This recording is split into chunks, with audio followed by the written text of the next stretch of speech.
తిరుమలలోని నారాయణగిరి ఉద్యానవనాల్లో వివిధ సువాసనలు వెదజల్లే రంగురంగుల పుష్పాలతో భూలోక వైకుంఠాన్ని తలపించే రీతిలో అలంకరించిన మండపంలో శ్రీ పద్మావతి పరిణయోత్సవాలు శోభాయమానంగా ప్రారంభమయ్యాయి.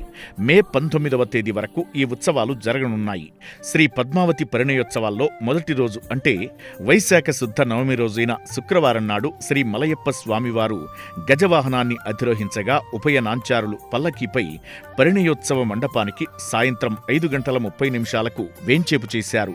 శోభాయమానంగా తీర్చిదిద్దిన పెండ్లి మండపంలో నిత్య నూతన వధూవరులైన శ్రీ స్వామివారికి అమ్మవార్లకు ఎదుర్కోలు, పూలదండలు మార్చుకోవడం, పూలబంతులాట, నూతన వస్త్ర సమర్పణ కోలాహలంగా జరిగాయి.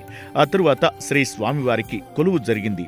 ఈ క్రతువుల అనంతరం చతుర్వేద పారాయణం, మలహరి, దేశిక, సౌరాష్ట్ర, వారాహి, కాదన కుతూహల, నీలంబారి రాగాలు, వివిధ తాళాల వాయిద్యాల నడుమ స్వామి అమ్మవార్ల కళ్యాణం అంగరంగ వైభవంగా జరిగింది. పిదప ఆర్జిత భక్తులకు వస్త్ర బహుమానం, ప్రసాద వితరణ జరిగింది.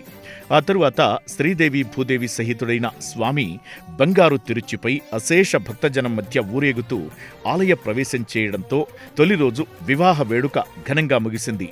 ఈ కార్యక్రమంలో టీటీడీ ఈవో శ్రీ ఏవి ధర్మారెడ్డి, శ్రీవారి ఆలయ డిప్యూటీ ఈవో శ్రీ లోకనాథం, శ్వేత సంచాలకులు శ్రీ సుబ్రహ్మణ్యం రెడ్డి, డిప్యూటీ ఈవో శ్రీ గుణభూషణ్ రెడ్డి, ఇతర అధికారులు, విశేష సంఖ్యలో భక్తులు పాల్గొన్నారు. పురాణాల ప్రకారం సుమారు 5,000 ఏళ్ల కిందట అంటే కలియుగం తొలినాళ్లలో సాక్షాత్తు వైకుంఠం నుండి శ్రీ మహావిష్ణువు శ్రీ వెంకటేశ్వరునిగా భూలోకానికి తరలివచ్చారు.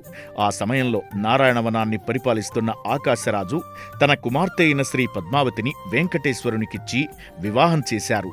ఆకాశరాజు వైశాఖ శుద్ధ దశమి శుక్రవారం పూర్వ ఫల్గుణి నక్షత్రంలో నారాయణవనంలో కన్యాదానం చేసినట్టుగా శ్రీ వెంకటాచల మహాత్మ్యం గ్రంథం తెలుపుతోంది.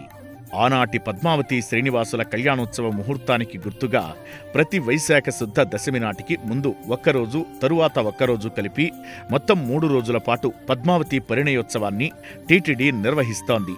1992వ సంవత్సరం నుంచి ఈ ఉత్సవం జరుగుతోంది. ఆనాటి నారాయణవనానికి ప్రతీకగా తిరుమల నారాయణగిరి ఉద్యానవనంలో శ్రీ పద్మావతి పరిణయ వేడుకలు జరగడం విశేషం.